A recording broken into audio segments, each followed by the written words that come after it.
Hi, and welcome to my home office. It's a bit of a mess, but there you go. Tried to clean it up a bit. My name is David Beatty.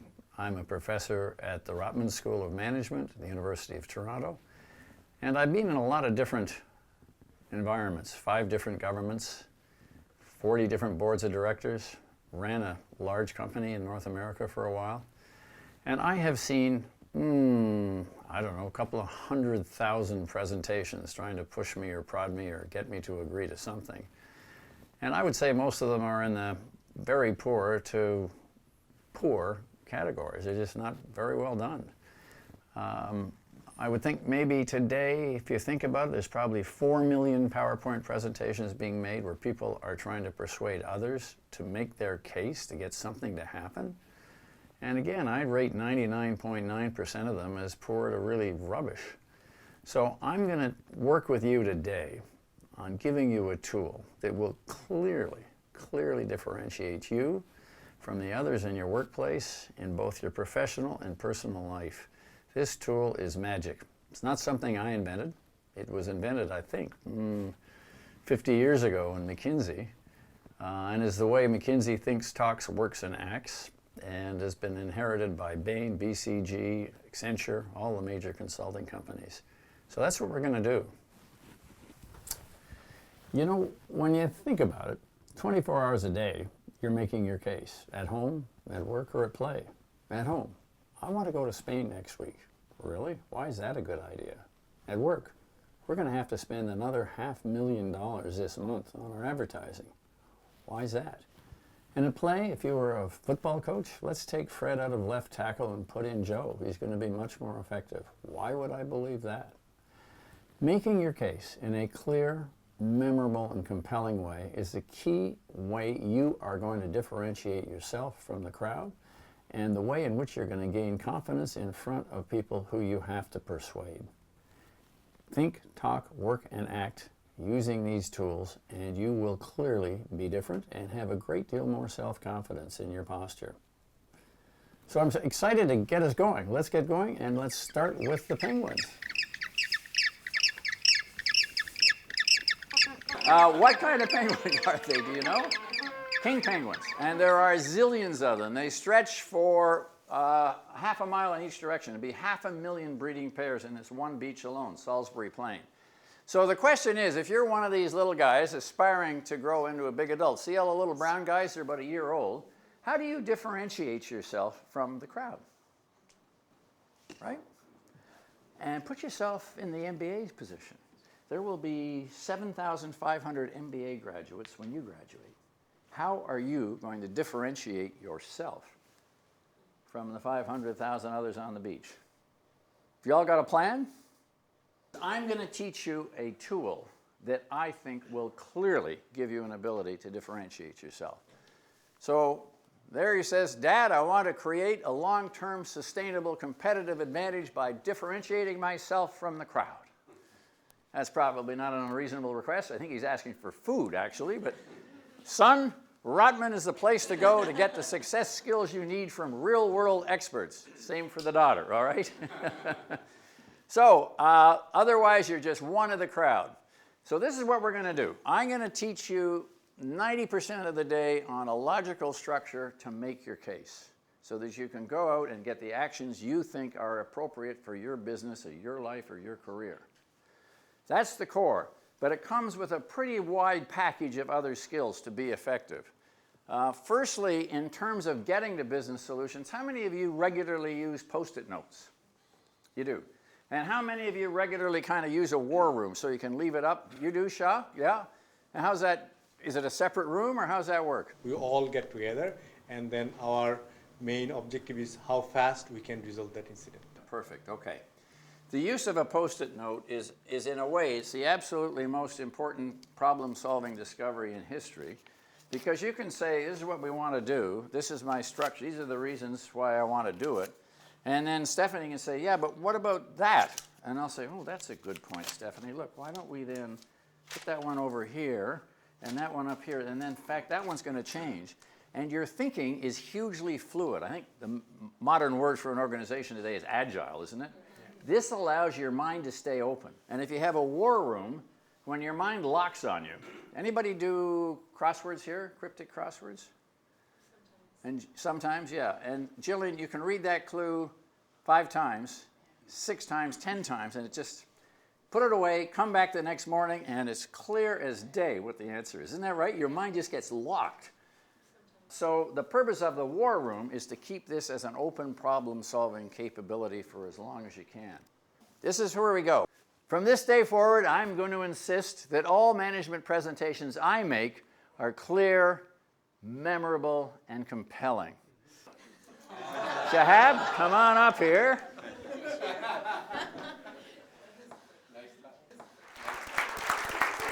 Everybody on their feet. Shahab is going to lead you in the pledge. Everybody on your feet in pledge mode. Pledge mode, everybody. From this day forward, I'm going to insist that all management presentations I make are clear, memorable, and compelling. Well done. Thank you, sir. Okay. So, this is where we go. We've got BCQ, which brings you into the story. You have the main message, and we have a pyramid principle underneath it, Stephanie. That is right. Step 1, though, is getting into the story, and then step 2 is answering the question you're going to raise. So in step 1, it goes background. Let's just say the Shoaib family and the Beatty family have been in business, Shahab, for 4 generations. It's our great-grandfather started it. I think that's probably right. Yeah? And we sell widgets. And we've been modestly successful in Western Ontario, growing a little bit every year. We've never had a year of losses. That's our background, bring you into our family story, the things that we have done, who we are. We have a staff of 15. You and I both work at it part-time, although we're now the heirs to it. That's the kind of stuff. I tell you a little bit about us. The complication is that the 2 of us went to Home Depot last night. We were checking out the competitors. We found a new entrant in Home Depot that makes a widget at a retail price that's lower than our cost of production here in Ontario. Bit of a problem? Yeah, a huge problem. So there's a twist in the pretzel. There's a complication, a complexity that we never imagined before that intrudes into this lovely little story of 4 generations being in the widget business, which gives rise to the business question of how do we respond to that new competitive force. Right here, second largest gold company in the world, Goldcorp. I was on its board for about 15 years. Under fire as the miners' slumps. So last year, the background was they were the world's second largest gold miner. They had mines in 15 different countries. The average grade was X. Their tonnage produced was Y. They were hugely profitable, and looking forward to the next year, they were going to double production, double sales, and double profits. Apparently, after the result of the 4th quarter of this year, the results are not so pretty. Production fell. Average grade loads went down. Costs went up. Huge complications have occurred in this business. So the question that you would be faced with as a Goldcorp CEO or the Goldcorp board would be, what do we do to turn around and right this ship, which is foundering at the moment? It's sinking right there, front page. Very common narrative in business where things were going really well, and then, my gosh, what are we going to do? That's the business question. You then do your problem solving and you come up with your main point. Okay? It's not only in the business press we see stories structured this way, but in every single children's story ever told anywhere, we find exactly the same structure. How does this story start? Just to give you some of a background to this. Anybody read a child's story recently? Or no, the mother sends them off. No, that's the storyline. How does it open? Once upon a time. Thank you. Amir, my man. The pool of worthless knowledge leaps to the front. Well done. Okay, Amir, you're on a roll. How about this one? How does that story start? Same. Well, tell us. Once upon a time. Okay, and how does this story start? Once upon a time. And how many bears were there? 3. And what did Goldilocks do when she got to the bear's home? She ate the porridge, she slept in their beds, and so on. Tried the seeds. She did 3 things, Yeah, right? that's true, yeah. It starts this way. Long ago in a far-off land, there lived a little girl with golden hair, and her mother called her Goldilocks. And one day, while Goldilocks was playing in the woods, she wandered into an enchanting part of the forest, and there she found a charming cottage nestled amongst the evergreens, and the kid's eyes are as big as saucers. What happens next? Look at the structure. The background, long ago, far off land, a little girl, and then the context. A little girl, golden hair, mother calls her Goldilocks. Then something happens. There's a change, a complication, a complexity emerges. She wanders off, gets lost, ends up over there. And the question then is, what happens next? I don't know how many different ethnic backgrounds of students I've taught, but I would say over 30. I've yet to find somebody who said that in their culture and their historical storytelling tradition, they don't use this same thing. Background, there's a twist in the plot, and then stuff unfolds. Would that be true of your experiences? Yes, so this is how we have told stories to our children forever, anywhere in the world. This same structure, BCQ. Just bring it into the boardroom, bring it into the business setting. This is how we respond to storytelling. This is what we do. Well, what works for children's stories also works for adults, and particularly politicians. Let's take a close look at President Lincoln at Gettysburg. I want you to read it once over lightly, kind of thing. Just take a glance at it. Write in large, legible writing, printing that I can see, what kind of a paragraph is the first one? A B, a C, a Q, or an answer? What kind of a paragraph is the second one?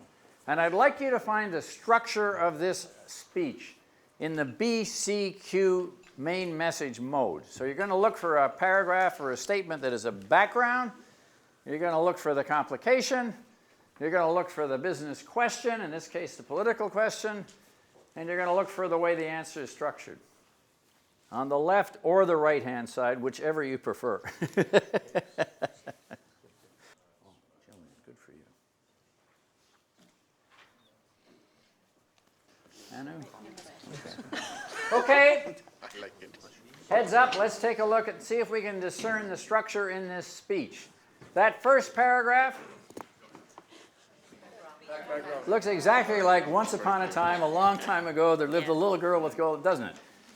7 years ago. Okay, so that's clearly a B. Jillian, what did you put for the second paragraph? Another background. Anybody follow that? Most of you would have put C down, would you? Yeah.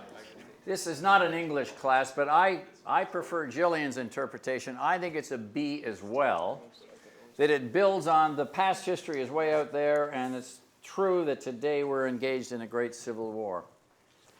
Now, just in terms of the audience, you want the B in the business setting when you're making your pitch to be the time that you bring your audience into your story. The same way Shahab and I described to you our widget business. You don't want to get into any fights under B. So it's going to all have to be true, hard-baked facts. There's another reason I think this is B, and that's in English we have markers. In this case, it's but. Things were going really well in our widget business, but let me tell you what happened last night. And then we found out. So we have pretty clear markers in English when you're switching gears. So that, to me, is the C. The question is tougher here. This was a speech that was given at Gettysburg to, I think, 3,000 people who were there. They have an invitation. The invitation read, come to Gettysburg, here see President Lincoln dedicate, consecrate, and hallow this ground. You're looking at your invitation, and he's just said, we cannot dedicate, we cannot consecrate, we cannot hallow this ground. So the implied question in that sense as a listener that you clearly would have in your mind is, so why are we here? And the answer comes out, it's for us, the living, to be dedicated here to the unfinished work which they who fought here have thus far so nobly advanced. So one of the greatest and most important historical speeches in American political history. It's only 275 words, and it's structured exactly the same way as our nursery tales are, and as our other politicians speak to us, and as a lot of the articles in The Economist and the Financial Times are structured.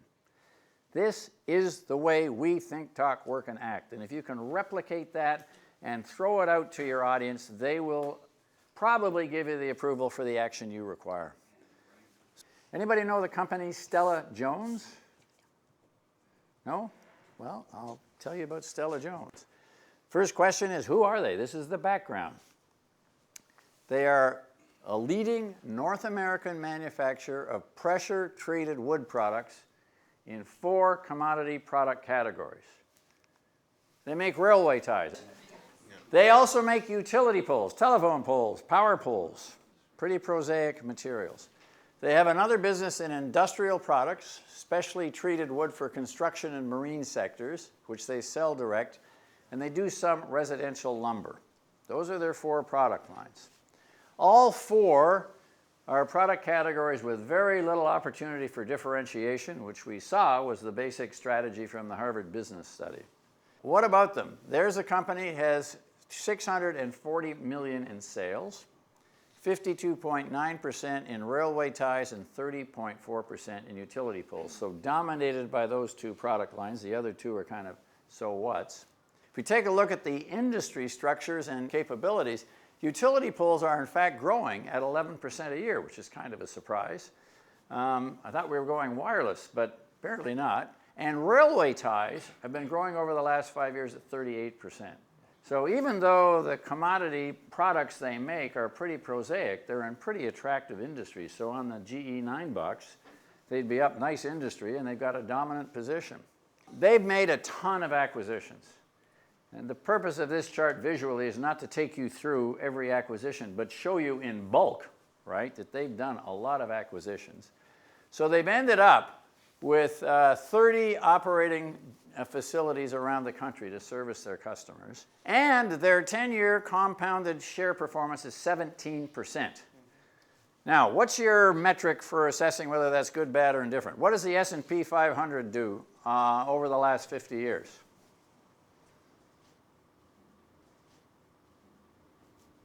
No idea? So you have no idea what business success is that right? You've taken a strategy course under a learned professor, and you've walked away with no idea of how you measure success. Would that be an accurate statement, Rafi? No. Oh. So in terms of stock markets, what would be the average performance of the S&P 500 over the last 50 years, just as a metric? Between 5 and 7%. 5 and 7, okay, let's say 7. Yeah, it's about that. So 17 then, by comparison? Very good. So this is a very successful operation, right? Do you feel you have some sense of Stella Jones, what it does, what its markets look like, and the ultimate bottom line, the share price? Measures a lot of different things in that share price, I know, but looks like a pretty impressive corporation. Headquartered in Quebec, been going for 50 years, and owned by 2 Italians. I left that out. But how many slides did it take me to bring you into my story? I did a build. 5, 6. I gave you the entire background of Stella Jones, so you actually could walk out of here and have some sense. This is a hugely successful Canadian company in 2 commodity products that it seems to be doing very well in, and their markets are both growing. That's pretty good, eh? Very effective. In terms of presentations, a couple of things. It's usually a good idea to have sort of a tracker down here, letting me know where I am, letting you know where I am, because typically various parts of your audience will drop in and drop out of the presentation. So you want to help them get back in when they do come back to you, and a little marker like that is a good thing. Equally, when I'm presenting, I like to present with my materials. I like to be right up here with them so that me talking and it showing are integrated into one. And to do that, I then use a build. As opposed to doing that and then talking about it as one chart, I will always use a build and take it bit by bit by bit, so that I'm bringing you along with my verbal stuff, and you're seeing visually where I am, and I'm integrating myself one-to-one with my material. This one is also a build, showing you the distribution of the sales by those 2 core product lines, and then showing you separately the growth rates of the industries they're competing in. This one is to overwhelm you with volume. I'm not going to take you through it, but you clearly see there have been a lot of mergers and acquisitions there, so that they've ended up with this distribution network and been hugely successful.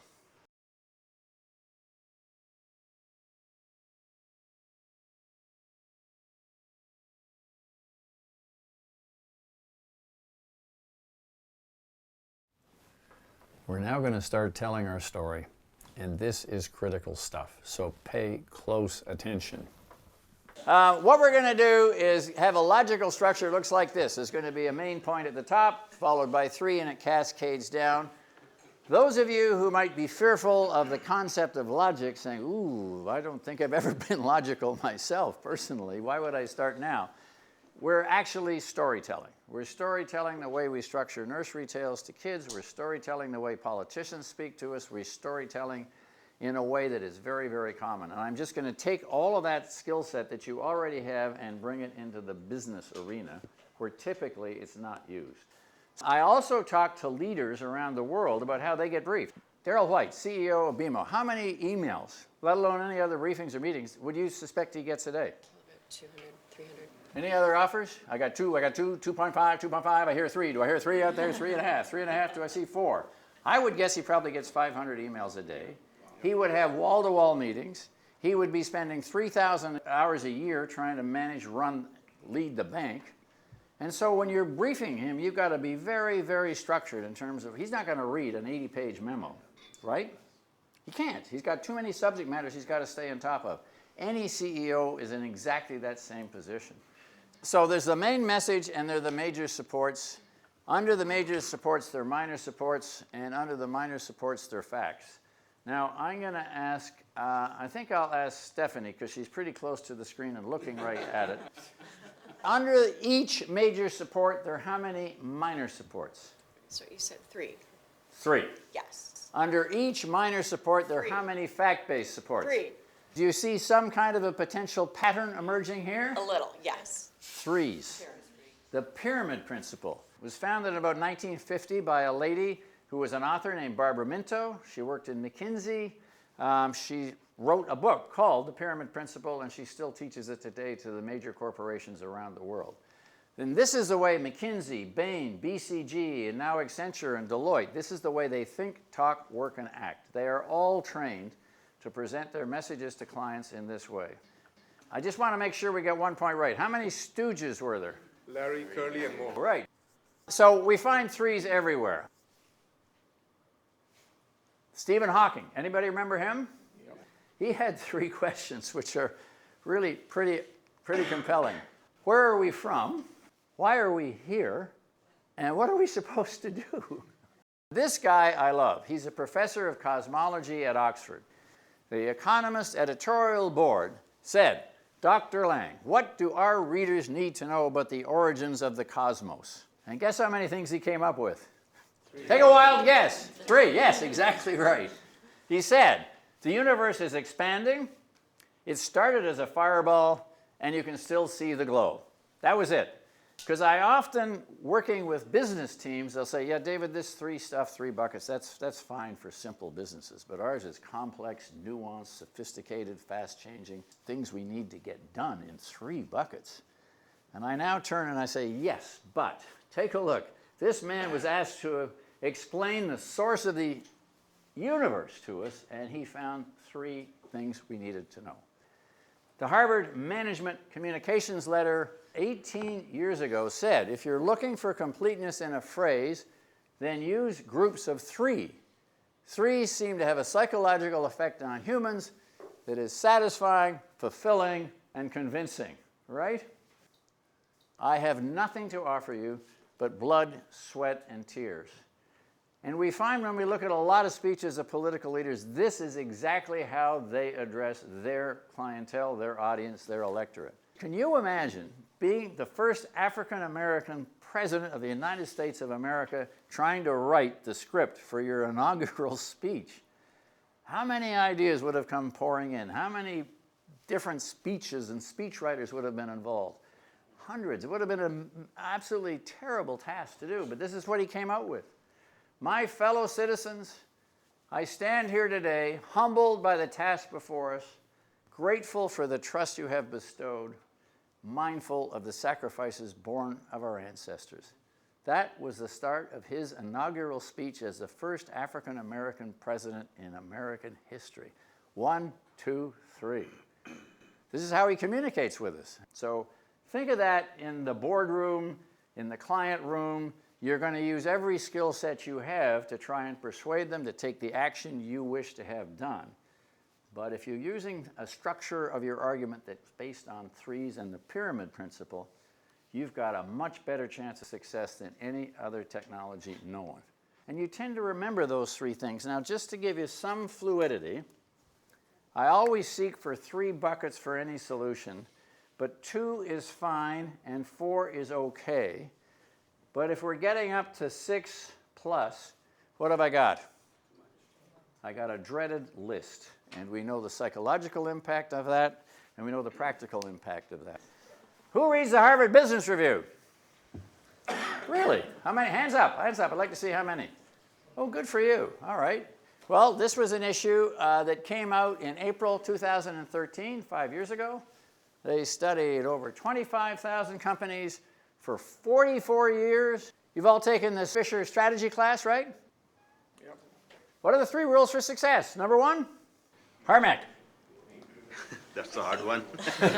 Just now you've taken the course. You've already passed the strategy. What's it about? What's the core It's rule about for success? Applying the right models like Michael Porter's 5 forces model. Okay, studying them. But what's the rule at the end of the day? Shah? It's a hard one again. Okay, to be decided. Raj? Have a sustainable strategy. Sustainable. There's another word in there. We're looking for another word. Christine? Differentiated. Yes, we got to be different from somebody. And in most cases, it's better to differentiate on things other than price. So we got to be different, right? Or else who's going to buy our phone? Who's going to buy our widget? Nobody. We got to be different. Who's going to hire you? You don't differentiate yourself from the 7,500 other graduates coming out in a year's time. What is going to be your differentiating skill set? And we know the answer today, don't we, Shahab? It's going to be that you're going to make your messages in a... what are we going to do? We're going to make our messages so that they are... Help them. You all swore with us. Right. Now, clear, memorable, and compelling. Right. That's what's going to differentiate. Okay, second, if you can't differentiate, what are you going to do? What's the second rule of success? Yvonne. Find a competitive advantage. Competitive advantage. I think that's the differentiation. Yep. Second? Amit? Unique. Unique. Okay. Revenue before cost. Try to grow the business before you try to shrink yourself to greatness. That's an interesting one, right? If you're in a tough industry, try and grow it somehow. That's blue ocean, isn't it? Yep. Try to find ways of competing that others haven't thought of. That was, I thought, the whole blue ocean thing. Number 3.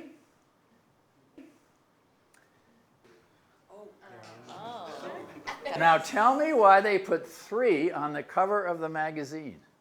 What is it about this number that is so compelling that the Harvard Business Review, in summarizing all of that work, comes up with 2 rules, but announces in its cover that there are 3? Anybody have any instinct as to why that might happen? Go ahead, James. So it's the effectiveness of their messaging. They believe in 3s pretty profoundly, don't they? So what I want you to do, from your own business real-life experience, to think of a business problem that you do have today. I like it to be time-bounded, 5 years, so I want to know the time frame over which you're considering the issue. So they want to continue to grow at 20%. The grocery industry is growing at 4%. I know that's a huge challenge. And some dimensioning. We got to double our sales. We got to cut our costs by 30%. Those are big numbers. So I need to know a little bit about the size of the challenge you're facing and the time frame in which you're facing it. So write down a question for me, and then I'll just go around and we'll review 1 or 2. What have you got, Wolfgang? How can we sustain and expand our business under a changing political landscape? Okay, are we going to grow it, expand it, change it, go out of it? We're going to double our business? Sustain it. I want to know how big expand you're going to extend and expand. Little or a lot? A lot. 10%, 50%, 100%, 200%, 300%. 200%. Do they have a lot of disruptions now? Is this big, medium, or small problem? It is a very critical problem. I just had it last night. Find a percentage. Okay.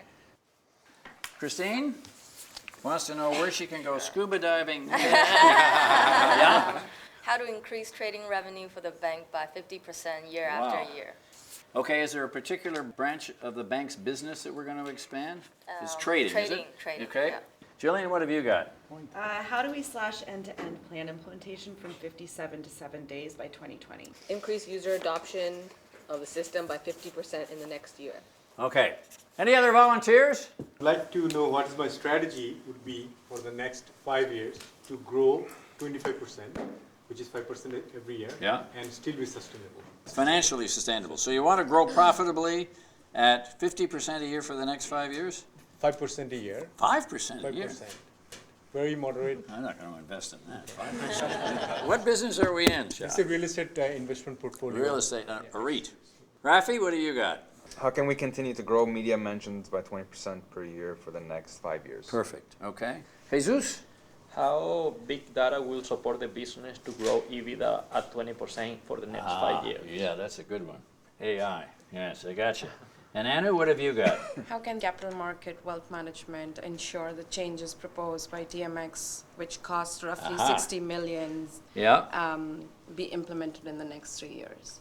What do we kind of offset the costs? How do we offset the extra $60 million in costs coming from the TSX listing regulations over the next 3 years? Is that the question? Yes. So how do we offset? Okay, Yeah. that's the action verb. So Harris, what have you got? How can we improve the wealth division's technological capability within the next 3 years? I'd merge with Anu. CIBC, is that a good answer? Okay. What is your question, Amir? How can Locate Motion sign up and deliver 3 to 5 B2B pilots in 2019? Yeah, great. That's true. And that's your startup, is it? Yeah, that's my Perfect. Taya? In 2019, how can we purchase an economically viable site in Toronto and keep costs of development low enough for an 18% profit margin? Perfect. Harmeek? How can we help ATB Bank reduce time to market by 50% in next 2 years for all its customer-facing products? Time to market. Okay. And Joy? How can we double our general endowment fund in 2 years under a new principal? Under a brand new principal. And that institution we're looking at is? Massey College. Massey College. Perfect. Yes. Okay, just give me a bit of background. Who am I? My companies. Companies, plural? No, company, Current corporation. employer. Yes, current employer. Is it large, medium, or small? Large. Would it be a bank? No. I guess an insurance company. Consumer goods. Consumer goods. Would Yes. you share with us the name of the company, or is it totally secret? Corporate Holdings, Reckitt Benckiser, they own Lysol. Oh, the Lysol brands. There Okay, you so how can we, as a corporate consumer goods product company, grow our e-commerce revenue by 3 times in 3 years? Yeah. As channels are shifting. Okay? Yes? The industry is senior home healthcare, and the startup is called Locate Motion. The vision of the startup is basically to allow seniors to age happily at home using technology. How do you age happily? I need the crib sheet. So basically not Yeah. living in assisted, community Right. living, but staying at home. Okay. And peace of mind for the family members and the care circle. And the question which we have is, how can Locate Motion, which is the name of the startup, sign up and deliver 3 to 5 B2B pilots this year in 2019? What do we mean by a B2B pilot? So basically, we would be selling into businesses, not to end consumers, and the likes of St. Elizabeth or Bayshore, Baycrest. Yeah. So Okay. one of those companies. And we want to do pilots with those big home healthcare providers. Great. All right, good. Well done. Okay, that looks good. Thank you. Now, I want you to build the B parts first, and there's a specific process I'd like you to follow. I would like everybody to take a Post-it note pad or a number of Post-it notes and just think to yourself, what are the 3 things I would like to know about this project background? So at your own table for your own question, what are the 3 things I would like to know? Then what I want you to do is talk about them around the table and generate more. So the room's going to look like this. This is how I hope that this room will look in another 5 minutes, just covered with Post-it notes. And eventually, and this was a team we had not too long ago. You see, it got a little carried over. Post-it notes started appearing on foreheads. But eventually, I want you to come down to 3 buckets of the background. There's going to be 3 hunks of the background. And I want you to capture that, and when you've got it, I want you to put it up here under the B part on all of your charts, okay? So you're building the story, starting with the background, common stuff we all should know to understand the situation you are in, okay? What's the name? One, what is the current user or whatever? R. Competitors? The competitors. Yeah. Okay, I'm gonna keep mine.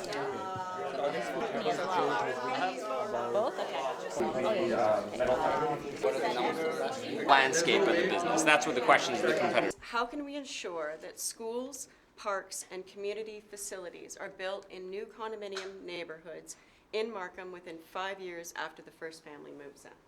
All right.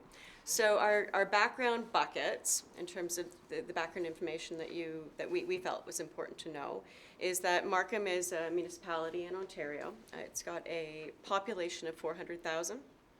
Its population projections with respect to condominium residents are, in the next 10 years, 30,000 residents will be living in condominiums in Markham. 30,000 more? 30,000 Or in total? more. More, Yes, more, sorry, okay. project- It's a real skill to be able to develop a structure that stands up to scrutiny. Building that structure is not easy. It takes practice, practice, and more practice. But I can assure you, once you have developed this skill, it will be of huge, huge value to you. This is Cy. She's having a large birthday party for all the Rotman employee kids. Isn't that commendable? Let's give her a round. Wow, all right. So that's the background. The complication is it's tough to know what to do with a gaggle of young kids. So she said to me, well, especially when it's wet and cold outside, right? What are you going to do? She said to me, what do I do? And I said, guess what I said? Exactly. I said, you should take them all to see the Great Kazoo. To which she said, why would I do that? And then I said, 3 more things to tell you. yes, you should do that for 3 reasons, right? Number 1, it's imaginative. Number 2, it moves quickly. And number 3, it has no sex, violence, or foul language. Wouldn't work for my kids, but for the one side we're taking, perfect, right? So this is where we're going. This is the inductive logic structure where you have the assertion at the top, and then you have the supports validating that assertion underneath. That's called inductive logic, and now I'm going to get you to work on that, solving your own business problems. We had this at the Bank of Montreal twice when I was on the board, when there were changes in mainland China that affected our business in Hong Kong. What should we do with the Hong Kong business?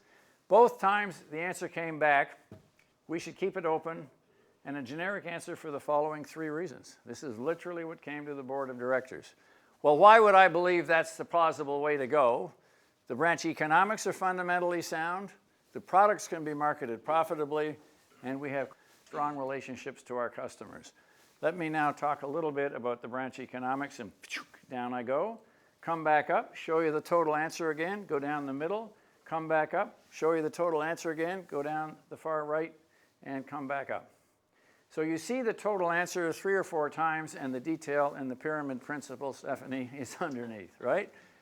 Anybody remember 9/11? Nope. Yeah, we don't want to remember it well. But what did that do to the tourist industry and the airline industry? Gutted it, absolutely gutted it. So, Sir Colin Montgomery was the CEO of British Airways, and he was working with his staff on what can we do to get people back in airplanes visiting tourist sites. And the answer was, let's have a competition. There's going to be free travel all over the place, lots of free trips. So they gave it to 57 million Brits, 57 million. Only 1 million responded. And he thought that response rate was really depressing. So the question he answers is, why not? Why did only 1 million out of 57 million respond? You got 11 cards, and you're going to structure them this way. There's going to be a main message. Why did only 1 million people respond to this potential questionnaire? And how many major supports would you guess there would be, Wolfgang? 3. Perfect. And then it goes, just to show you I can move, 2, 2, and 3.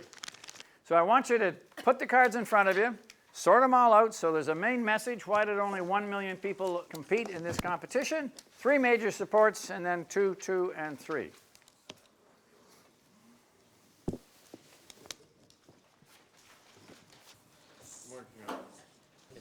So what is the question we're trying to? Perfect. Good for you. You know, sometimes these structures can just hit you bang. Other times you could look at it for 3 weeks and not get it. Wow. How did you do there, James? You tell me, boss. You did. You won. You won. Yay. I'll get you on the next one. Okay. Wow, the A table here. Unbelievable.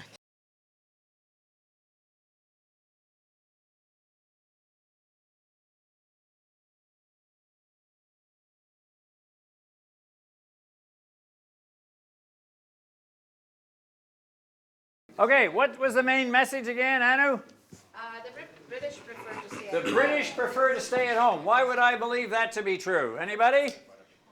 Why would I believe that to be true? Home is more complicated. No. No. No. No. Two unstable. Thank you. Well done. Round of applause. Yes. Harris, well done. All right, so the British prefer to stay at home for 3 reasons. Then I might ask, might they be? Harris, what might those 3 reasons be? Home is more comfortable. Home is more comfortable. Destinations are not worth the effort. Destinations aren't worth the effort, and? Life as a tourist is miserable. Why would I believe life as a tourist is miserable? 2 reasons. Thank you, Wolfgang. Right. What might they be? Too unstable to visit. Yeah. Swarm with tourists. Okay, and why are destinations not worth the effort? Why should I think that's true? Shah? There are 2 reasons. Perfect. What are they? Sleepers where they belong, and many destinations are No. Yeah, Anu? Become slaves to officials. Slaves to officials, and yes. Take orders from air hostesses. Okay, and Jesus, what's the 3rd reason here as to why the British prefer to stay at home? Home is more comfortable. Home is more comfortable. Why would I believe that to be true? Favorite pillow is No. Why would I believe that to be because true? the reason, Thank you. sorry, All sorry, right. sorry. Yes. Okay. What are those 3 reasons, Jesus? Favorite pillow is on the bed. Right, yep. Food is familiar. Yep. And And sleepers are where they belong. belong. Okay, there you go. Well done, everybody. This is the answer. The 3 major supports for the assertion is that the destinations aren't worth the effort, life as a tourist is miserable, and home is more comfortable anyhow. Okay? Everybody got first alert? There are 12 cards now, but one of them is the main message. You see, the assertion we're making is that first alert should enter the market for fire alarms. So I want that to be validated. And this is the way it's going to look. 3 major supports, and then 3, 3, and 2 for the minor supports. And I hope Taya takes more than 15 seconds, right? So we should enter the market for fire alarms is our main message, and we need to support that first. That's second, and then there's a 3rd one. A great place to be. We've got a reason to be there. That's good. That's a good second one. They're okay. And you need your 3rd one. Harmik, you're done. That's a good number 1. The rest of them don't work. So I'll help you out. That's the way it goes there. That's 1, that's 2, that's 3. So that's the structure, and it does read left to right. Yeah, no, this is a reason why that's true. Okay, Taya. Thank you, sir. Oh, no! Okay, so that's 1. So the actual structure reads left to right as well. It's also structured so that it reads left to right. Market's attractive. We have this. Why should first alert enter the market for fire alarms? Why would I believe that to be a good idea? 3 reasons. Perfect. Class dismissed. They're all graduated. That's great. Who would like to give me the 3 reasons that we should enter the market for fire alarms? Major supports? Juraid? The market is attractive. Market's attractive. First alert have strength that We've should got the permit strengths. successful, and then competitors are unlikely to lower Competitors prices. won't lower prices. Why is the market attractive? Why would I believe that to be true?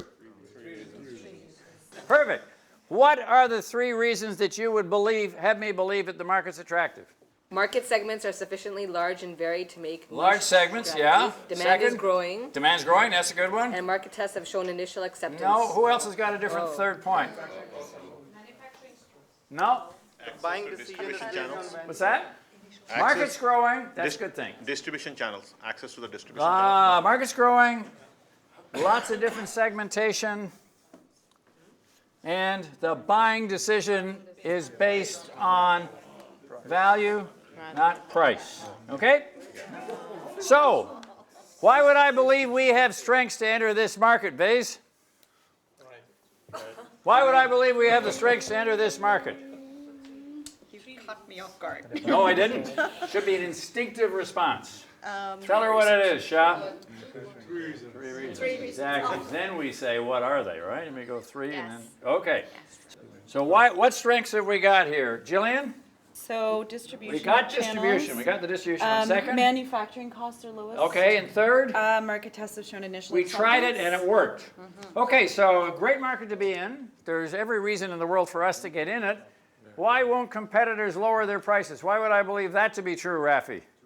2 reasons. Oh, perfect. Wow, shift of gears. And tell me what that might be. Parent companies are unlikely to invest. Yeah, parent companies. And first alerts competitors are important cash generators. They're cash generators. Perfect. Okay. This is a very, very common business structure that I call the 3 C's. You think about the consumer or the market, then you think about the company. So maybe high-end handbags are a great market to be in, but if we make cell phones, we have no strengths to be in that market. So you start off with whether the market's attractive, then you move on to why it makes sense to us, for us to move into that market. And the question most rarely asked in any business presentation is what is going to be the competitive response? So we have a zoo in San Diego, and it's had declining attendance for the past 8 years, and we've created an action plan to turn it around. We're going to make the zoo a must-visit visit. We're going to do that by upgrading the exhibits, beautifying the grounds, and running promotions. The exhibits we're going to upgrade are going to be animal discovery centers because they educate people, natural habitats because they are a great attractor, and exotic animals. And we can show you from the world out there that these 3 components do lead to an increase in attendance at the zoo. Then the second thing is that's not going to pay us enough money.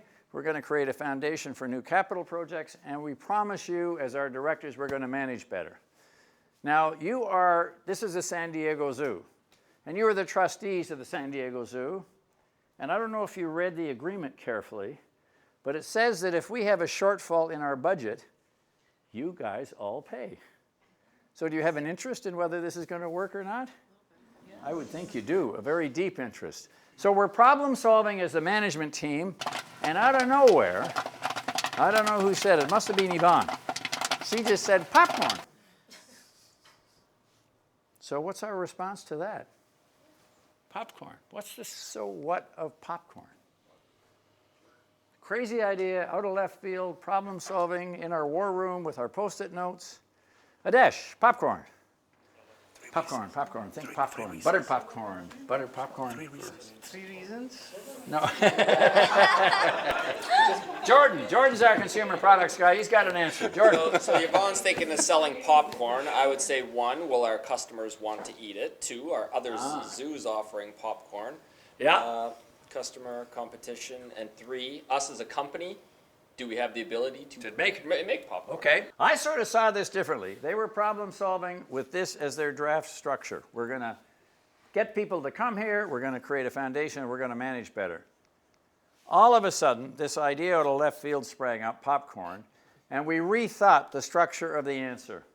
The so what of that is, look, we're going to get them to the zoo. When we got them here, we're going to extort as much money out of them as we can through our concession income. We didn't even have that. And then we're going to have to create a foundation anyhow because we're still not going to have enough free cash flow to build new exhibits. And we dropped the manage with excellence point. This is a much, much more robust business strategy than we had before. And it shows you the power of a Post-it note. It was an idea sort of out of the corner, out of somebody's frame of mind. Say, what about popcorn? The recollection might have been you bought popcorn in the movie theater, the last time you took the kids to the zoo, they bought popcorn. That gave rise to the whole question of concession income. We'll get them to the zoo. We got that part really nailed. But when we get them there, let's get as much money from them as we can. So think hard about using the war room, using those Post-it notes, and trying to continuously improve the structure of your argument, because it's never always finished. Charts. That's using the visual capacity of PowerPoint to add impact and meaning to your shows. Who's been videoed here? You get videoed in some of your classes, don't you? And what happens to that video? Is it played back to you, or? It's on Cortex, the platform that we use to access the research. Right. Does somebody look at it and coach you, though? No. but nobody actually who's a professional in the field takes a look at it and said, now look, if you did this, or if you did that, if you use this intonation of your hands with it, that is something that's definitely worth doing. If you have a half a day spent with a video coach, you will transform your delivery enormously, and it'll somehow sticks in your mind. Now, who reads The Economist? Anybody? And the Financial Times? Okay, both The Economist and the Financial Times copybook is based on this structure. So here's my advice, and I'm going to try and get everybody onto a subscription to The Economist. I think it's that important. You want to pick an article up in The Economist, it's always a pretty thick wad, and read for interest, like, ooh, I'd be really interested in picking up that. Then sit back and actually study it for structure. How did this argument get structured? Because they do use generally the same copybook. So you'll get much better at seeing a structure and creating a structure as a result the more you read for structure, okay? Who's seen a TED Talk? Yeah, they're amazing. What is it, 18 minutes? But the arguments are all structured, right? There's a start, and there's a middle, and there's an end. So it's a good thing to watch TED Talks from time to time. I'd say put it in your agenda, watch one a month. There's a book called Talk Like TED. It clearly shows that the people who are most effective communicating have a passion. They speak with great energy and exuberance about the topics. Most of them tell stories. And I've forgotten this gentleman's name, but he said, we all love stories. We're born for them. Stories affirm who we are. Stories illustrate, illuminate, and inspire. And humor. Ken Robinson talking about the catastrophe of British public school education. It's one joke, one setting that's funny after another. And yet the point is hugely serious. But he makes his points, he makes his case using that technology. Pick one of them off and go listen to it. Begin to think about you as a performer, because in a way, with a logical business argument, you've got the substance there, you still have to sell the human beings at the boardroom table, at the executive table, at the client table, and that requires a little bit more than just a large structured argument. Okay?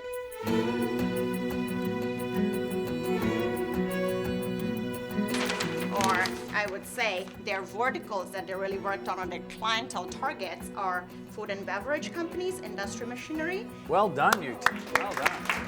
Good luck. We'll see. How can we ensure that schools, parks, and community facilities are built in new condominium neighborhoods in Markham within 5 years after the first family moves in? All right, well done, Stephanie. Well done, John. The third one would be what the future state is, where he desires to be in the next 5 years. Good. First softwares, whatever, the more you expand, the more I can upscale your solution, right? We can grow with you. Yeah, exactly.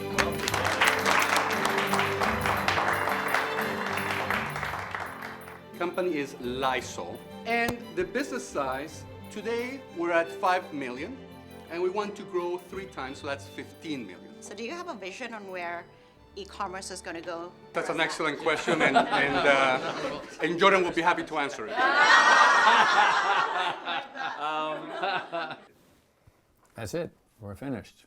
You know how to make your case clear, memorable, and compelling.